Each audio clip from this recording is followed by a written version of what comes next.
Class 12th nature and significance of management. सबसे पहले हम मैनेजमेंट की डेफिनेशन देखते हैं। Management is the process of getting things done with the aim of achieving goals effectively and efficiently. अब इस definition में 3 वर्ड्स इंपॉर्टेंट है। फर्स्ट प्रोसेस, सेकंड इफेक्टिवली और तीसरा है efficiently.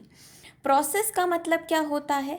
Series of steps to get the things done. देखो, management का काम है दूसरों से काम करवाना। मैनेजमेंट खुद काम नहीं करता है, वो अपने वर्कर्स से काम करवाता है। अब क्या सिर्फ काम करवाना इम्पॉर्टेंट है? नहीं, काम करवाना है तो इफ़ेक्टिवली करवाना है और एफिशिएंटली करवाना है। इफ़ेक्टिवली मतलब टाइम लिमिट के अंदर काम करवाना, और एफिशिएंटली मतलब रिसोर्सेज का प्रॉपर यूटिलाइजेशन। देखो, effectiveness means completion of task on time. अगर आपको कोई टारगेट दिया है कि आपको 1 घंटे में इतना काम करना है, तो आप इफ़ेक्टिव कब कहलाओगे? जब आप उस 1 घंटे में वो काम कंप्लीट कर लोगे। अब सिर्फ काम कंप्लीट करना टाइम पे इम्पॉर्टेंट नहीं है, वो काम टाइम पे कंप्लीट करना और प्रॉपर यूटिलाइजेशन ऑफ रिसोर्सेज के साथ करना इम्पॉर्टेंट है। अगर आपने काम टाइम पे कंप्लीट किया और वेस्टेज ऑफ रिसोर्स हुआ तो उस काम का कोई सेंस नहीं बनता है। तो काम कैसे होना चाहिए? Effectively and efficiently. एंड शब्द इम्पॉर्टेंट है क्योंकि अगर दोनों में से एक भी नहीं है तो ऑर्गेनाइजेशनल ऑब्जेक्टिव्स अचीव नहीं हो सकते हैं। अगर किसी ऑर्गेनाइजेशन को सक्सेसफुल होना है, मैनेजर को सक्सेसफुल होना है, तो उसको क्या करना है? उसको अपने वर्कर्स से काम करवाना है इफ़ेक्टिवली और एफिशिएंटली। टाइम पे काम करवाए और मिनिमम वेस्टेज ऑफ रिसोर्स के साथ करवाए, तभी वो एक सक्सेसफुल मैनेजर बन पाएगा और उसकी कंपनी गोल्स अचीव कर पाएगी।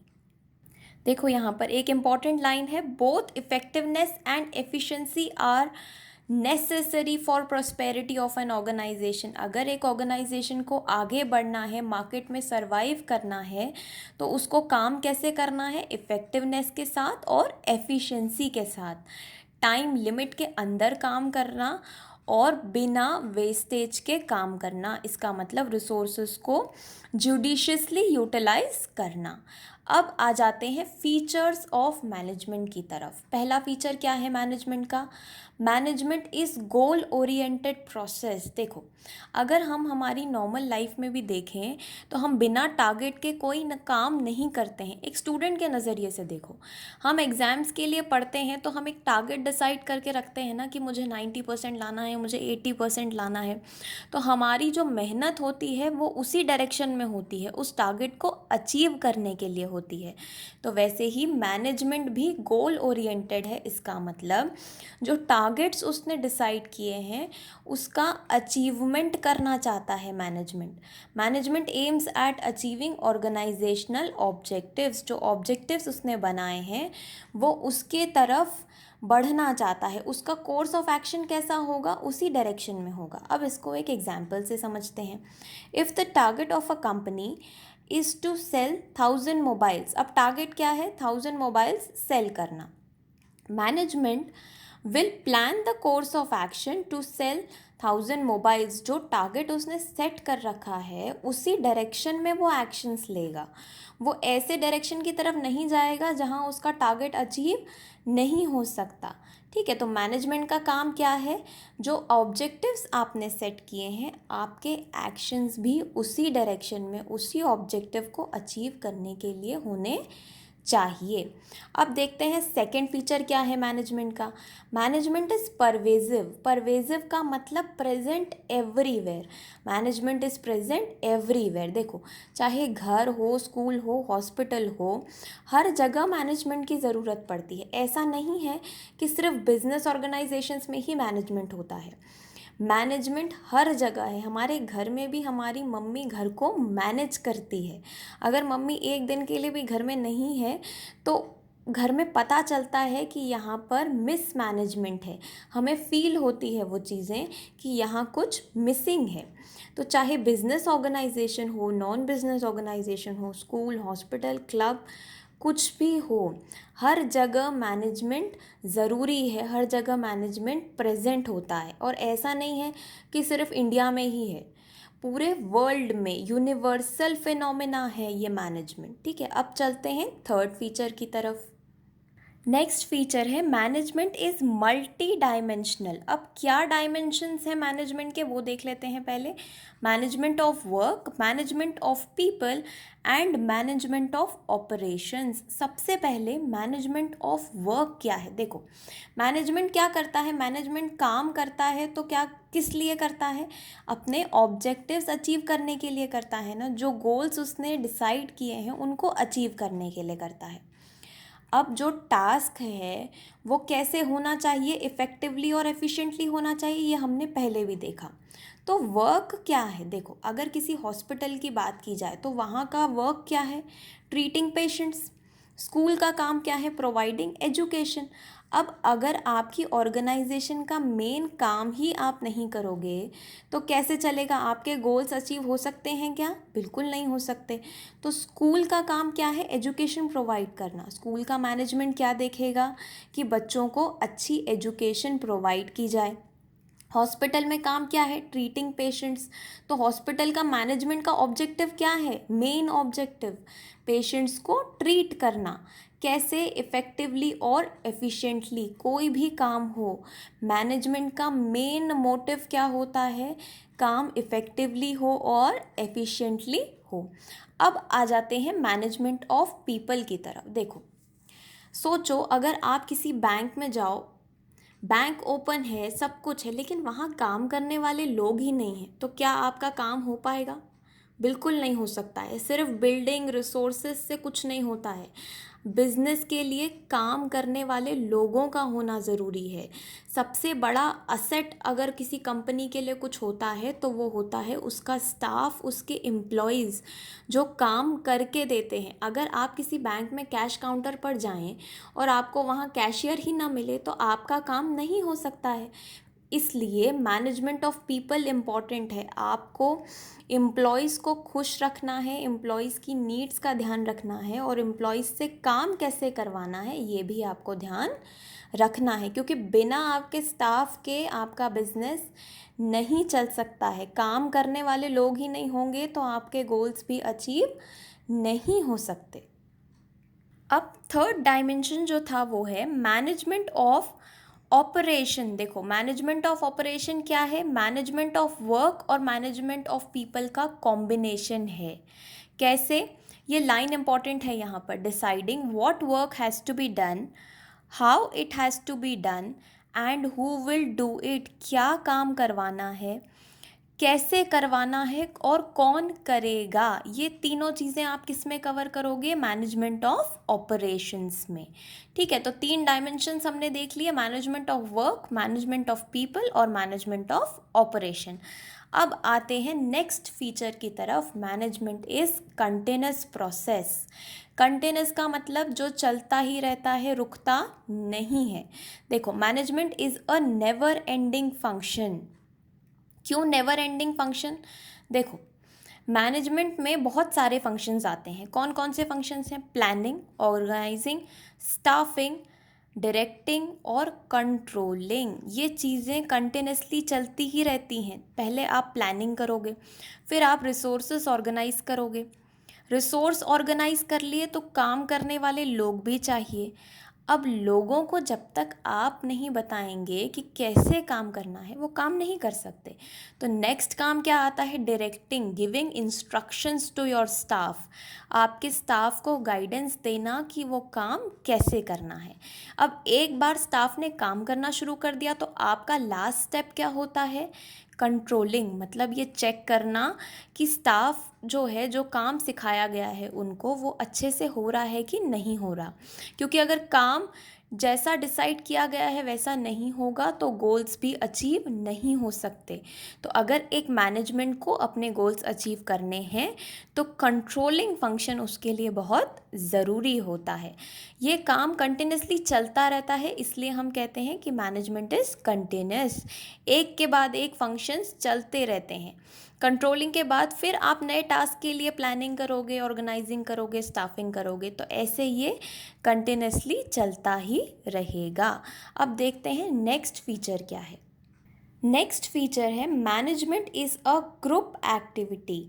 अब अगर आप किसी कंपनी में, किसी ऑर्गेनाइजेशन में काम कर रहे हैं तो आपका अपना रोल होता है। जैसे आपका अपना रोल है वैसे ही बाकी स्टाफ का भी अपना अपना रोल है ना। हर कोई अपना अपना काम करेगा तब जाके पूरी कंपनी चलेगी। अगर एक ने भी अपना काम ठीक से नहीं किया तो आपके काम पे इफ़ेक्ट पड़ेगा। देखो कैसे, एक कंपनी में अलग अलग डिपार्टमेंट्स होते हैं ना। मार्केटिंग डिपार्टमेंट होता है, फाइनेंस डिपार्टमेंट होता है, एचआर होता है, एचआर मतलब ह्यूमन रिसोर्स डिपार्टमेंट, और प्रोडक्शन होता है। जब तक प्रोडक्शन नहीं होगा तब तक मार्केटिंग डिपार्टमेंट कुछ नहीं कर सकता, क्योंकि आप गुड्स ही प्रोड्यूस नहीं करोगे तो उसको सेल कैसे करोगे। मार्केटिंग तब हो सकती है जब प्रोडक्शन होगा। अब प्रोडक्शन के लिए आपको चाहिए स्टाफ, तो एचआर डिपार्टमेंट को अपना काम करना ज़रूरी है। मनी भी तो चाहिए बिजनेस के लिए, पैसा चाहिए, finance is very important for a business. तो अब इस डायग्राम को देखो, अगर इन चारों में से किसी एक ने भी अपना काम नहीं किया तो बाकी काम भी रुक जाएंगे। तो ये एक ग्रुप एक्टिविटी है, एक अकेले इंसान से मैनेजमेंट नहीं होता है। जब हर इंडिविजुअल अपनी ड्यूटी अच्छे से करेगा, इफ़ेक्टिवली और एफिशिएंटली करेगा, तब जाके मैनेजमेंट सक्सेसफुल होता है। इसलिए मैनेजमेंट को ग्रुप एक्टिविटी कहा जाता है, जहां आप अकेले काम नहीं कर सकते हो, आपको एज अ टीम काम करना पड़ेगा, तब आप सक्सेसफुल बनोगे। नेक्स्ट फीचर है मैनेजमेंट इज़ डायनेमिक फंक्शन। अब डायनेमिक का मतलब क्या होता है, something that keeps on changing. एक मैनेजर को इन्वायरमेंट में होने वाली चेंजेस के हिसाब से अपने डिसीजंस में, अपने काम करने के तरीके में भी चेंज लाना पड़ता है। अब इन्वायरमेंट मतलब बिजनेस इन्वायरमेंट, ठीक है। बिजनेस इन्वायरमेंट में बहुत सारी चीज़ें आती हैं, technical, political.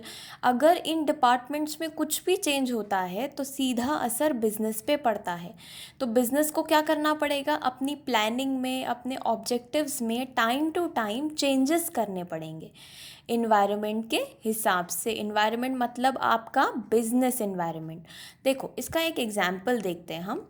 McDonald's changes its menu according to the changing taste and preference of the people. McDonald's क्या करता है, टाइम टू टाइम अपना मेन्यू चेंज करता है। या कोई भी ऐसी जगह जहां हम जाएं, अगर वो आपकी टेस्ट के हिसाब से आपको प्रोडक्ट्स नहीं देगा तो आपको वो पसंद नहीं आएगा। वो ऑर्गेनाइजेशन चलेगी क्या ऐसे केस में, बिल्कुल नहीं चलेगी। आप कहाँ जाना पसंद करोगे, जहाँ आपके प्रेफरेंस के हिसाब से आपको चीज़ें मिलेंगी।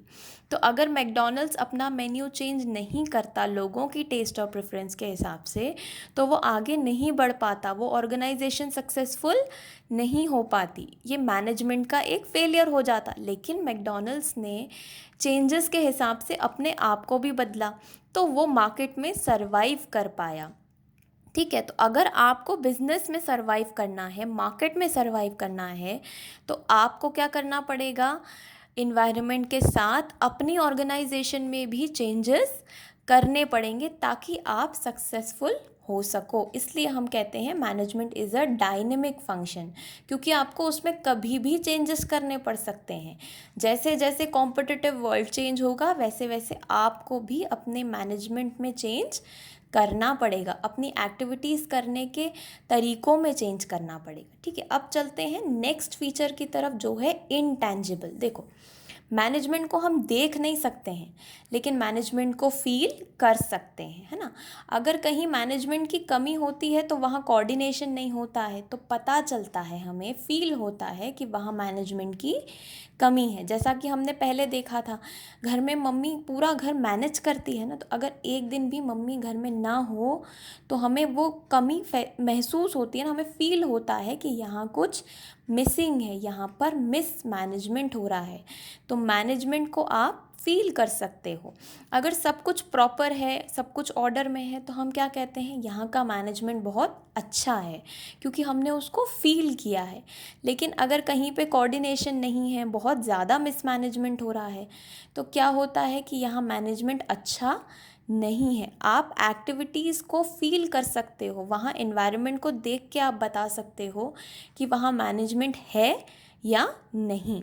अब नेक्स्ट फीचर है कॉम्पोजिट प्रोसेस। कॉम्पोजिट प्रोसेस मतलब, देखो हमने पहले देखा था कि मैनेजमेंट में बहुत सारे फंक्शंस होते हैं करने के लिए: प्लानिंग, ऑर्गेनाइजिंग, स्टाफिंग, डायरेक्टिंग और कंट्रोलिंग। ये सब इंटरडिपेंडेंट होते हैं, ये सब इंडिविजुअली काम नहीं कर सकते, सब आपस में एक साथ मिलके काम करेंगे एज अ चेन। इसलिए मैनेजमेंट को कहा जाता है कॉम्पोजिट प्रोसेस, क्योंकि ये फंक्शंस इंडिविजुअली काम नहीं कर सकते, इन सब का साथ में होना बहुत ज़रूरी है, तभी मैनेजमेंट पॉसिबल होता है। अब एक लास्ट फीचर है बैलेंसिंग इफ़ेक्टिवनेस एंड एफिशिएंसी। देखो, एक फॉर्मूला है, effectiveness plus efficiency equal to organizational success. अगर आप चाहते हैं कि आपकी ऑर्गेनाइजेशन सक्सेसफुल हो, तो इफ़ेक्टिवनेस और एफिशिएंसी दोनों का होना बहुत ज़रूरी है। दोनों में से अगर एक भी नहीं है तो आपकी ऑर्गेनाइजेशन सक्सेसफुल नहीं हो सकती। इसको एक एग्जाम्पल के थ्रू देखते हैं। सपोज टारगेट है 100 यूनिट्स प्रोड्यूस करने का, ठीक है। टारगेट अचीव हो गया, लेकिन रिसोर्सेज का वेस्टेज बहुत हुआ। क्या ये कॉम्बिनेशन सही है? नहीं, ये कॉम्बिनेशन नहीं चलेगा। अब सेकंड केस में क्या हुआ, ऑप्टिमम यूटिलाइजेशन ऑफ रिसोर्सेज तो हुआ, लेकिन टारगेट अचीव नहीं हुआ, तो ये कॉम्बिनेशन भी काम नहीं करेगा। अब थर्ड केस में क्या हो रहा है, target achieved with no wastage, ये है बेस्ट कॉम्बिनेशन। ऑर्गेनाइजेशन इस कॉम्बिनेशन के साथ सक्सेसफुल हो जाएगी। तो हमें क्या करना है, इफ़ेक्टिवनेस भी चाहिए, मतलब टारगेट टाइम पे अचीव होना चाहिए, और वेस्टेज भी नहीं होना चाहिए, तो ऑर्गेनाइजेशन अपने ऑब्जेक्टिव्स अचीव करने में सक्सेसफुल हो जाएगा।